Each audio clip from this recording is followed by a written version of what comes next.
Hey everyone, this is Adam from UAV Coach, and today I'm going to be showing you how to edit your drone footage, specifically in Adobe Premiere Pro. I have been using Premiere Pro for the last 5 to 6 years, and it has been a great way to edit drone footage in a fast and easy way. I'm going to be walking you through how to import your footage into Premiere Pro and going over some effects, like color grading your footage, adding zoom, changing the speed of the clip, and adding transitions. By the end, you'll have a great understanding of how to use the basic features of Premiere Pro and know a few editing effects to help improve your drone footage. Let's get into it.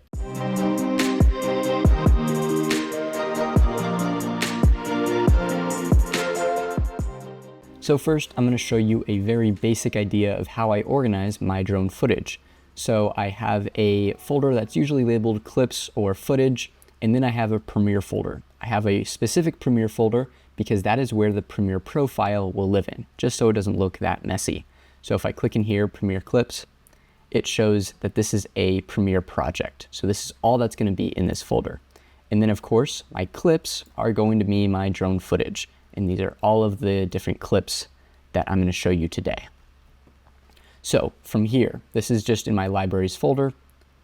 Now we're going to go and open Premiere Pro. I have Adobe Premiere Pro 2024. So first, when you open Premiere Pro, it's going to ask you to create a project. And this is just where the entire project, all of your files, audio, footage is going to live.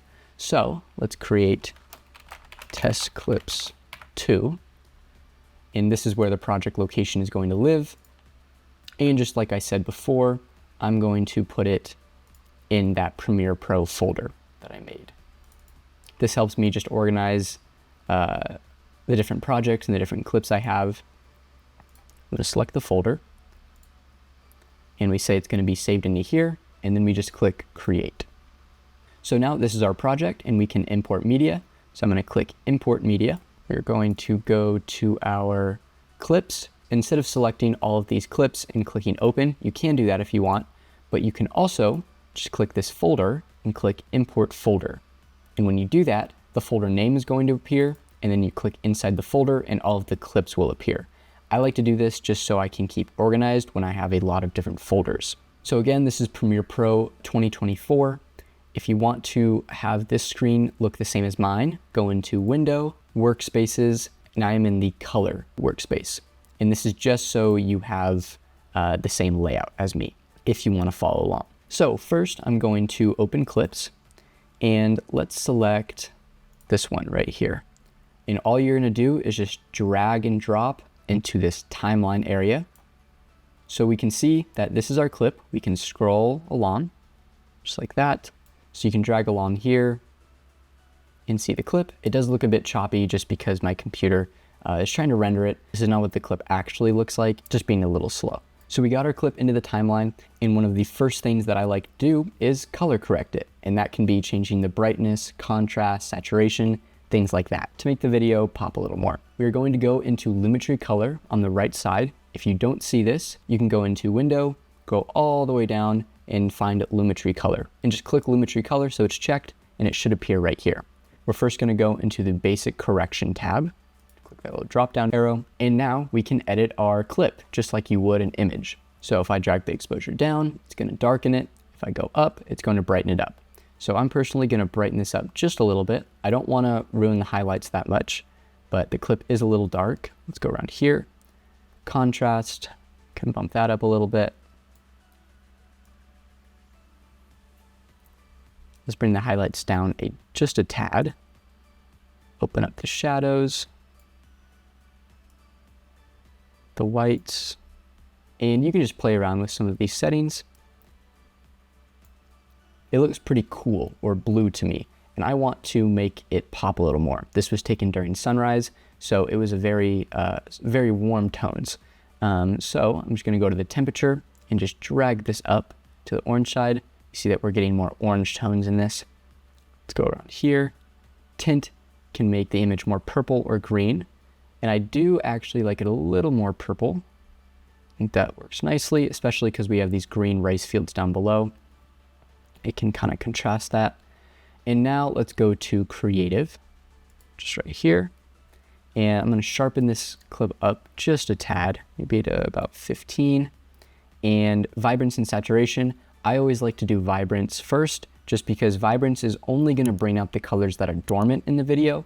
Saturation just brings out every color. So I personally like vibrance more.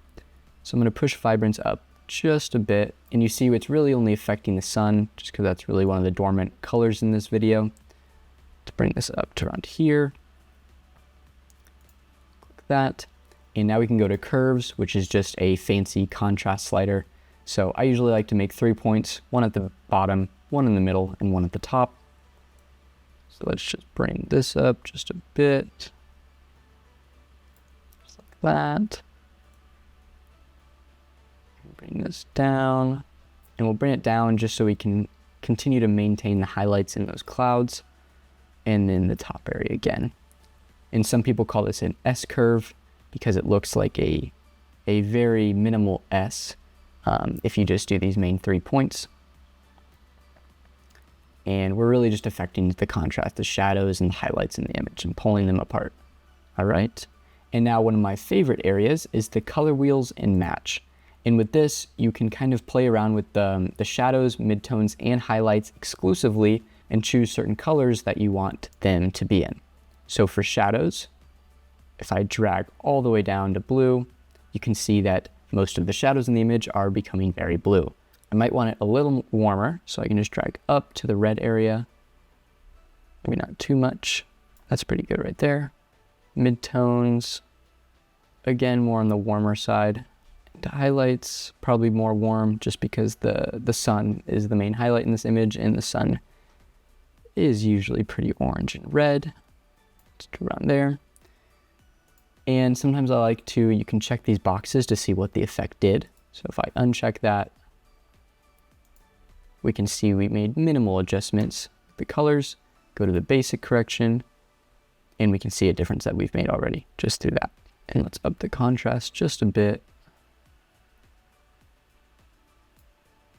Maybe the exposure a little more. Shadows just a little bit more to brighten this up. And I think that's looking pretty nice. Deepen these blacks just a bit. And if you want to see what all of your adjustments made, you can click this little FX button right next to Lumetri Color, and you can toggle it on and off, and it'll show you what the before and after of the clip was. So that was before, and this is after. So you can see in just a short amount of time, we've made a big difference in this clip. Now let's go to a new clip. Let's just drag and drop the clip into the timeline. And to zoom in and out of the timeline, you can use these bars right here, just like that, to zoom out to see the whole thing. Or you can press Alt or Option if you're on a Mac. So Alt on a PC, Option on a Mac, and just scroll your wheel and it'll zoom into the clip, just like this. And one thing I forgot to mention, because this first clip right here is a 4K clip, this sequence is now fitted for 4K clips. So when we added this clip in, you see that it doesn't take up the whole space. And that's because this is a 1080 clip. So to make it fit the 4K area, we're going to right click it and we're going to click Scale to Frame Size. And you see it fits right into the clip, just like that. And this was a really fun shot to do. We've got this gradual transition from the forest down below into this mountain. And this is about a 40-second clip.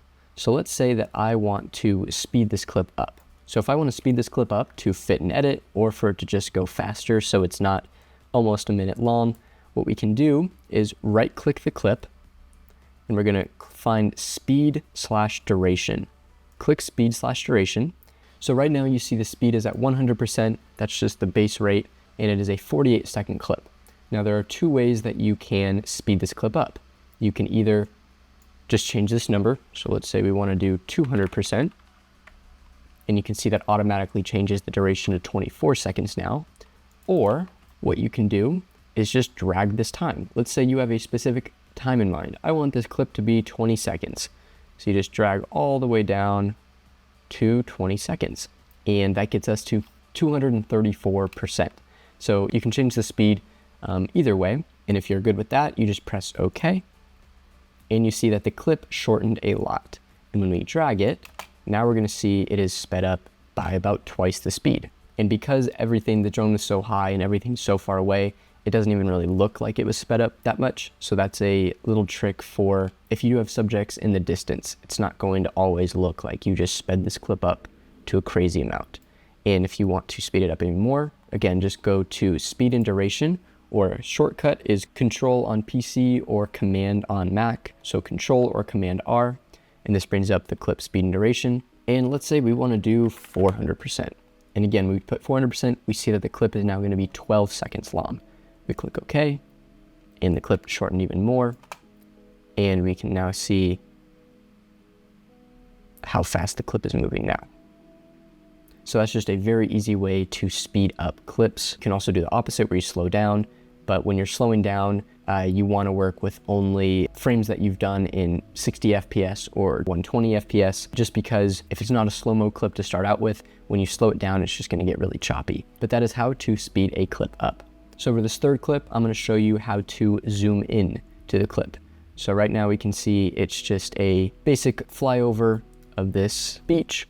In the drone, the camera is just pointed straight down and I'm just flying forward. But let's say we want to add some movement to the clip. And if you want to kind of latch on to the ends of clips like this, what you can do is make sure that this magnet icon right here is selected. So make sure it's highlighted blue, snap in timeline. And then when you are close to the end of the clip, just hold Shift on your keyboard and drag it and it just snaps on. So it's a really easy way instead of you just ending up in the dead space of the timeline. So snap onto the clip. We're going to go onto the left-hand side and we see effect controls. This is basically where you can rotate the clip, you can zoom in the clip, you can move the clip left to right, different things like that. You can adjust the opacity, so very basic adjustments. For example, scale is at 100. If I wanted to zoom the clip in, I can just drag this and I zoomed in. But let's say we want to do a gradual zoom. As the drone is moving, we want to slowly zoom into the frame. So I'm going to reset this by just clicking this kind of back arrow. And we're going to set a keyframe. And just think of a keyframe as a marker. And when the clip passes over that marker, it changes to a certain number, and then it keeps going until it passes another marker. And before we add a clip, we can see that there's a little beginning area where the drone's not moving at all. I was maybe setting up, changing the settings, making sure everything was looking good. We actually start moving right here about. So if you want to start the clip here, an easy way is just to hover over the end of the clip and just drag inward until we hit that blue line. So now the start of the clip is actually going to be when it's moving, which is what we want. And then it goes all the way to the end. So we're going to snap on to the beginning of the clip, click this little stopwatch icon, which is just going to set a keyframe. And again, it just acts as a marker. So we're going to set this up. This is our base. This is our starting out point. And let's just go to the middle of the clip right here. And let's just zoom in. And we can either drag this number or type in a new number. Let's type in 140. So we can see already how much that zoomed in. Again, these are just two different markers. And the clip starts at 100 and it's going to end at 140 here. So in between that time frame, the clip is going to gradually move to 140 or gradually zoom in to the footage. So if we click play, we can start to see that it starts to slowly zoom in to the clip until it reaches that keyframe. This adds some nice dynamic movement, makes it a little more interesting. So that is how you can zoom in a clip, and you can zoom out if you want. You can rotate the clip. You could position where you can move it sideways or downward, anything like that. And you can keyframe all of these. So you can see how much creativity is involved with these types of things and really what you want the final shot to look like. So that is how to simply zoom in on a shot. And finally, let's say that you want to create a short drone reel and you want to have all the clips next to each other. But sometimes you might not want to have them just cut from one clip to the next super suddenly. And that is where transitions come into play. So transitions can help smooth how the clips display after one another. So I'm gonna move this clip over to the side. Let's say I want these two clips to go next to each other. So I'm gonna push this clip, just drag it, and it should snap into place on the end of this clip. So instead of just having this clip play and then the next clip automatically cuts, let's say we want to have it fade in and out to make it a more seamless transition. What we can do is click this little arrow icon right here. In Premiere Pro, it's pretty cool. It has built-in transitions that you can just drag and drop onto the clips, and it does everything for you. So click Effects, and you can either drop down the video transitions, and you can see there's dissolve, there's slide, wipe, zoom, all of these. I'm going to show you, you can also just type in the effect. I'm going to show you one called cross dissolve. Type in cross dissolve, comes up right here. You click this, and you just drag and drop onto these clips. And if it doesn't drop onto the middle, click the effect. It looks like a little fuzzy kind of box. This is kind of the settings for the effect. Instead of saying end at cut, say center at cut. And you see that this moved to the center. So now if we play it back, we start at this end of the clip and it slowly fades in. And you don't have to use this transition every time. This is just one that I like to use. But you can see that it fades from that clip and then slowly fades into this clip. And that was just by dragging and dropping an effect. You didn't have to do anything else. And Premiere Pro has dozens of these types of effects. So very easy.